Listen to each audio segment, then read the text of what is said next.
The entire endeavor of trying to make a woman miss you is a seductive, soul-crushing trap that masquerades as a strategy. Most men don't even realize they've stepped into it.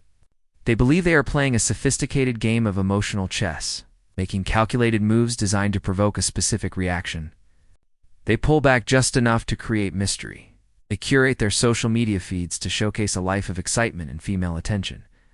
They practice calculated silence by ignoring calls and delaying replies, all under the illusion that this will make her realize her mistake and come crawling. But this is a game you can never win, because the very act of playing it means you have already lost. The foundation of your strategy is not strength, but a profound and hidden weakness. When you operate with the primary intention of making her miss you, you have voluntarily surrendered your frame. Your entire emotional and behavioral world becomes a reaction to her absence. You are no longer the author of your own actions. You have handed her the pen. If she is distant, you act cold. If she is watching, you perform. Your center of gravity shifts from your own core to her peripheral attention. You are like a planet that has abandoned its own orbit to pointlessly circle a star that has already gone dark. Every move, no matter how clever it seems in the moment, is fundamentally dictated by her. You are not leading your own life. You are merely staging a production for an audience of one, and the desperation of the director is palpable in every scene. This desperation is the scent of need, and it is the most potent repellent there is.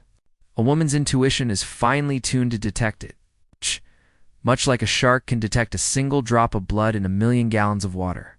You can post all the gym selfies you want, flaunt pictures with other women, or broadcast your busy schedule. But if the underlying motivation is to spark her jealousy or pull her back, she will feel the insecure energy behind the display. The image may scream independence, but the intention whispers validation. That dissonance cannot be hidden. It screams, "Look at me. See what you're missing? Please, notice me." This is the confession you make with every tactical move. You are confessing that she still controls you, that your sense of worth is still tethered to her perception, and that your actions are, at their core, a plea for her attention. This is the cruel irony of the trap. In your attempt to appear strong and indifferent, you reveal the exact opposite. You are not a man moving on. You are a man waiting.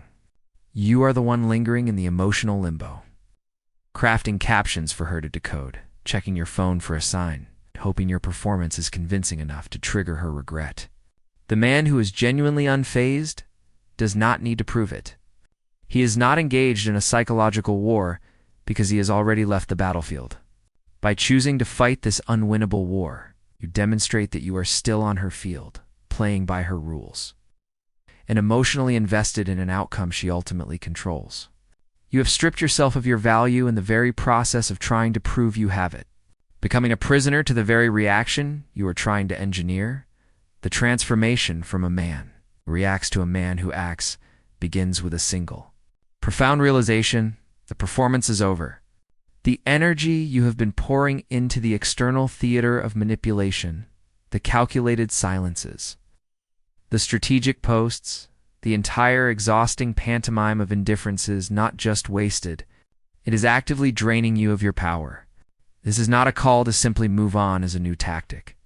It is a call to cease the performance entirely and redirect every ounce of that energy inward, toward a project of authentic construction. The goal is not to appear as if you don't care, but to reach a state of being where you genuinely, in the core of your being, no longer do. This is not an act of suppression, but of transcendence. It happens not when you white-knuckle your way through no contact, but when you become so engrossed in building your own world that her presence or absence becomes a trivial footnote in the epic story you are writing for yourself. This shift is the difference between a reaction and a creation. A reactive life is one dictated by external events. Her text message dictates your mood. Her social media activity dictates your posting schedule. Her absence dictates your strategy. You are a leaf blown by the winds of her choices. A creative life, however, is one built upon an internal compass. Your mood is dictated by your morning workout and the progress you made on your goals. Your schedule is filled with actions that serve your mission. Your strategy is simply to become a better version of yourself than you were yesterday. When you are reactive, you are constantly looking outward for your cues. When you are creative, you are looking inward for your direction. The former is a state of perpetual weakness, as you are always waiting for an external signal to tell you how to feel and act. The latter is a state of ultimate power, as you are the source of your own signals. So what does this redirection of energy look like in practice? It is not a vague notion of self-improvement. It is a ruthless and focused reinvestment. The mental energy you once spent decoding her texts is now spent reading, learning a new skill, or strategizing for your career. The emotional energy you once spent agonizing over her silence is now poured into the gym, forging a body that reflects your inner discipline. The time you once allocated to waiting for her call is now invested in building deeper, more substantial connections with friends, family, and mentors who align with your vision. You are not doing these things for her. You are not doing them so she will see them and regret her decision. You are doing them for the simplest and most powerful reason of all, because this is who you are now. You are a builder. You are a learner. You are a man on a mission. The audience has been dissolved. The performance is for you.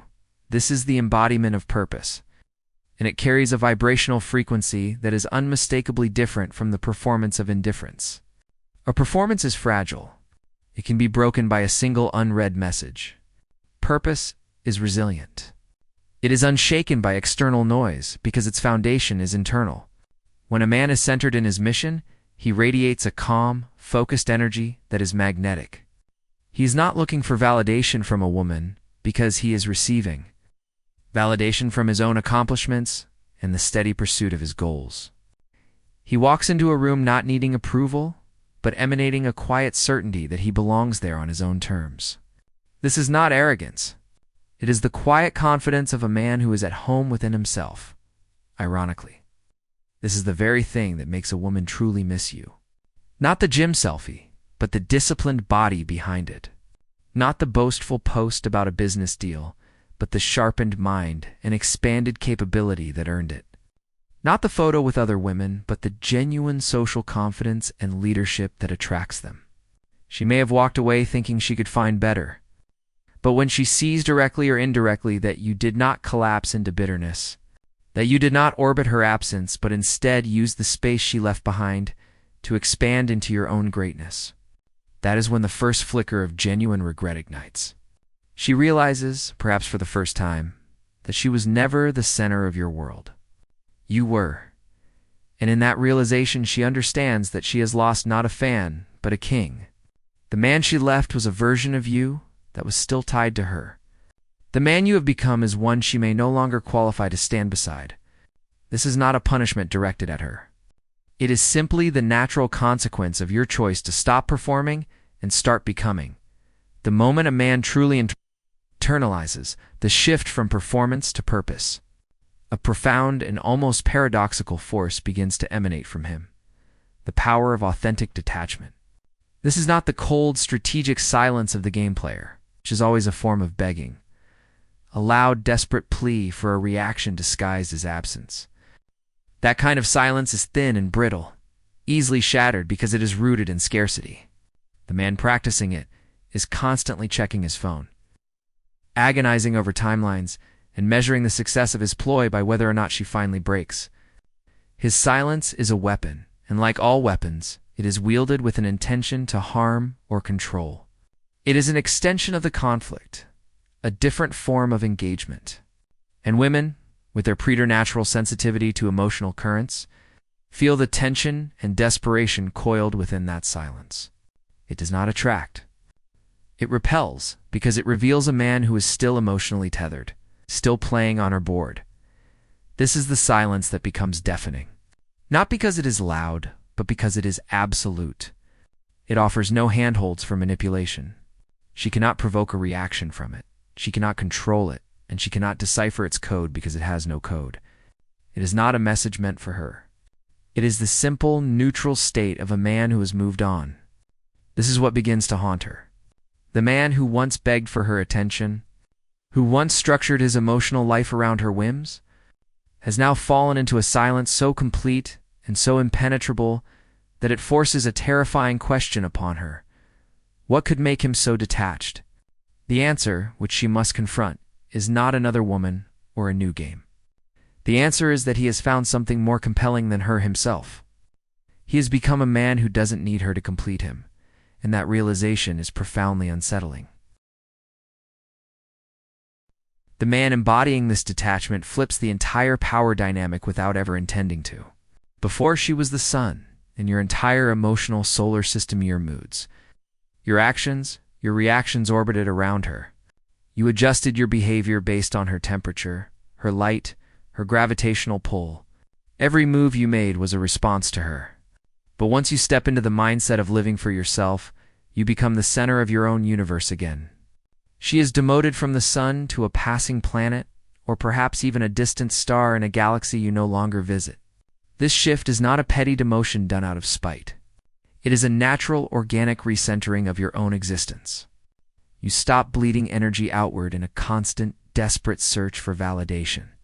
That energy instead turns inward, compounding and building upon itself, making you more grounded, more magnetic, truly unshakable. Women feel this energetic shift immediately and instinctively. The man who once vibrated with anxious need now radiates a calm, steady indifference.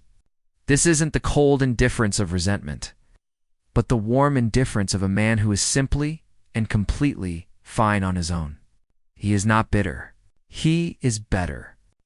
This calm force is far more powerful than any dramatic display of anger or feigned happiness. It forces her to reevaluate everything she thought she knew about him, and more importantly, about her own power in the relationship. She thought she was the prize, but his calm detachment suggests that he has found a greater prize within himself, and that he is the one who now holds the power to grant or deny access. This is the cruel, beautiful paradox that most men, trapped in their reactive patterns, fail to grasp. They are addicted to the performance of moving on, rather than the reality of it. They want her to see them happy, to notice them thriving, to hear about their successes. But this desire for her to witness their progress is itself a form of attachment. It is still desperation, cleverly disguised as success. The real victory, the ultimate shift, comes only when you stop caring completely whether she notices any of it at all. You are not living your life as a performance for a past audience. You are living it because it is yours to live. You are building your empire not to impress the neighboring kingdom, but because it is your destiny to build. This authenticity is what separates the men who truly move on from those who only act like they have. Authenticity is impossible to fake for long. A woman may not respect the act, but she will always, inevitably, respect the unshakable truth of a man who has genuinely and peacefully outgrown her. The ultimate transformation occurs not when you have successfully made her miss you, but when the very notion of her missing you becomes irrelevant to your inner peace. This is the final, decisive shift in power. The realization that your value, your mission, and your growth are entirely independent of her memory or her regret. The energy you once spent trying to remain in her thoughts is now fully invested in a future, so compelling that her presence in your past becomes a minor detail.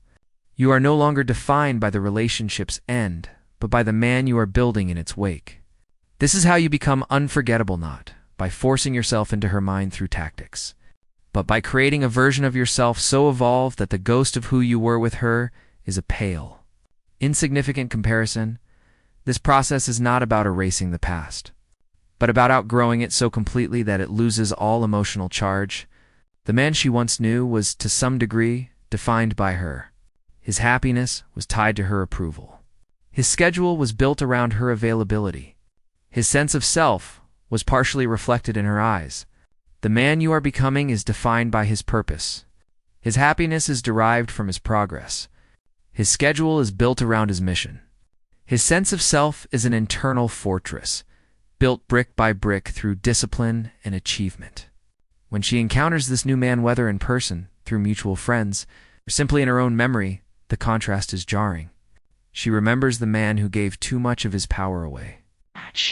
but she is confronted with the man who now gives only to himself and his ambitions. This creates a profound cognitive dissonance. The man she left no longer exists.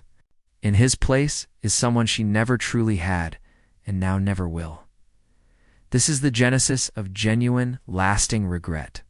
It is not the fleeting nostalgia for a nice memory or a comfortable routine. It is the deep, unsettling sting of realizing she lost access to a quality of man she can no longer find. Women do not circle back months or years later because they miss the supplicating, accommodating man. They circle back because they are haunted by the man who refused to be diminished by their departure. They are drawn to the strength that was forged in the fire of their absence. This is the man who, when she looks back, did not beg for a second chance, but instead built a second better life. He did not collapse into bitterness, but expanded into his greatness. He became the anchor in his own storm. And that unwavering steadiness is a trait so rare and so valuable that its absence in her life becomes a constant. Quiet ache. The magnetic pull of this evolved man is rooted in a simple, brutal truth. Women are the guardians of intimacy, and they do not grant it lightly. They are biologically and psychologically wired to seek out partners who possess strength, stability, and purpose traits that signal an ability to provide and protect in the long term. When you transform yourself into a man of vision, an unshakable self-respect, you are broadcasting these primal signals of high value. You are no longer a boy seeking validation. You are a man conferring it. You are not asking for a place in her world. You have built a world of your own, and the implicit question becomes whether she is worthy of an invitation into it. This flips the entire script. The power is no longer in her hands to grant or withhold affection. The power is now in your hands to determine who is fit to share in the life you have created. This is why the final, most powerful form of missing someone is not something you can engineer. It is a reaction you inspire through irreversible growth. It occurs when she is forced to measure every new suitor against the benchmark you have set, a benchmark not of wealth or looks, but of core character and purpose. The men who chase, explain, and plead are easily forgotten because they represent a common weakness. The man who stood firm, respected his own boundaries, and channeled his pain into power becomes the one she cannot replace. He is the standard. Her regret, then, is not merely about losing you. It is about the self-realization that she let go of a man of substance, and in doing so, revealed her own inability at the time to recognize and hold on to true value. Your transformation holds up a mirror to her own judgment. And that is a reflection that is far harder to escape than the memory of any single romantic gesture. You become unforgettable not because you wanted to be remembered, but because you became impossible to forget. The journey culminates not in a triumphant reunion or a long-awaited apology, but in a state of being so fundamentally secure that the outcome becomes irrelevant. This is the final liberating truth. The man who no longer plays games is the man who always wins, because he has redefined what winning means. Victory is no longer about her return, her regret, or her acknowledgement.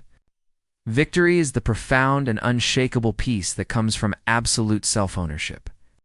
You have stopped living in reaction to her absence and have become the author of your own presence, force that creates, builds, and attracts based on its own intrinsic merit. The external chase is over because the internal war has been won. The energy that was once siphoned by anxiety, strategy, and hope is now a self-sustaining reactor powering your mission. You are no longer a participant in a dynamic you can't control. You have become the center of a universe you built yourself. This is the ultimate paradox that most never grasp. By fully releasing the need for a specific outcome, you position yourself to receive the best possible ones. When you are desperate for her to come back, you radiate a frequency of lack that repels what you desire. But when you have built a life so complete and fulfilling that her return would be a mere addition rather than a necessity, you radiate an abundance that is magnetically attractive. This doesn't just apply to her. It applies to opportunities, to new connections, to a higher quality of life. The world is drawn to those who are centered in their own power. People, especially women, are inherently attracted to those who do not need them. It signals strength, resourcefulness, and value the very bedrock of lasting attraction. You become the prize, not through arrogant proclamation, but through quiet, undeniable embodiment.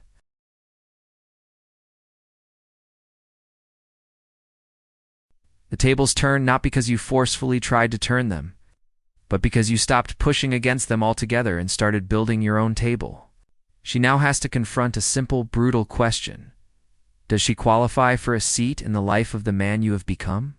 The version of you she once took for granted is gone, replaced by a man with higher standards, clearer boundaries, and a vision that does not include people who undervalue him. Often, by the time she realizes the depth of what she lost, it is too late. The man you are now no longer wants the woman who could not see his value when he was standing right in front of her. Your growth has created a filter, and she has been filtered out. This is not an act of petty vengeance. It is the natural consequence of evolution. You have outgrown the container of that old relationship, and you cannot and would not shrink yourself back to fit inside it. This final chapter is about the transition from a mindset of scarcity to one of true sovereignty. A sovereign man does not beg for love. He establishes the conditions under which he gives and receives it. He does not orbit others. He invites them to orbit his purpose. His validation comes from his accomplishments, his integrity, and his self-respect. This makes him unmanipulable. He cannot be controlled by silence, by anger, or by affection because his emotional state is not for sale. He holds steady, not as a tactic, but as a trait. This steadiness is what leaves a permanent imprint. Women may leave men they can control, but they obsess over the ones they cannot. The man who didn't fold, who didn't crumble, who didn't negotiate his worth, becomes a permanent part of her psychological landscape, reference point for what true strength looks like. So, the final command is this: stop trying to make her miss you. Stop performing. Stop strategizing. Stop giving her rent-free space in a mind that should be focused on its own empire. The most powerful thing you can do is to become utterly indifferent to her memory. Not through forced suppression, but through genuine, passionate engagement with your own life. Build yourself into a man whose presence is so grounded, so purposeful, so magnetic, that his absence creates a void nothing else can fill. Become the man she hears about through mutual friends and barely recognizes. Not because he has changed his hair, but because he has transformed his soul. Become the man she secretly measures every other against, knowing they all fall short. The goal is not to be missed. The goal is to become so complete in yourself that the concept of missing someone else becomes a foreign language. You win the game by walking off the field and building a stadium of your own. And in that stadium, you are no longer a player hoping for a win. You are the champion, and the prize is the life you crafted with your own two hands.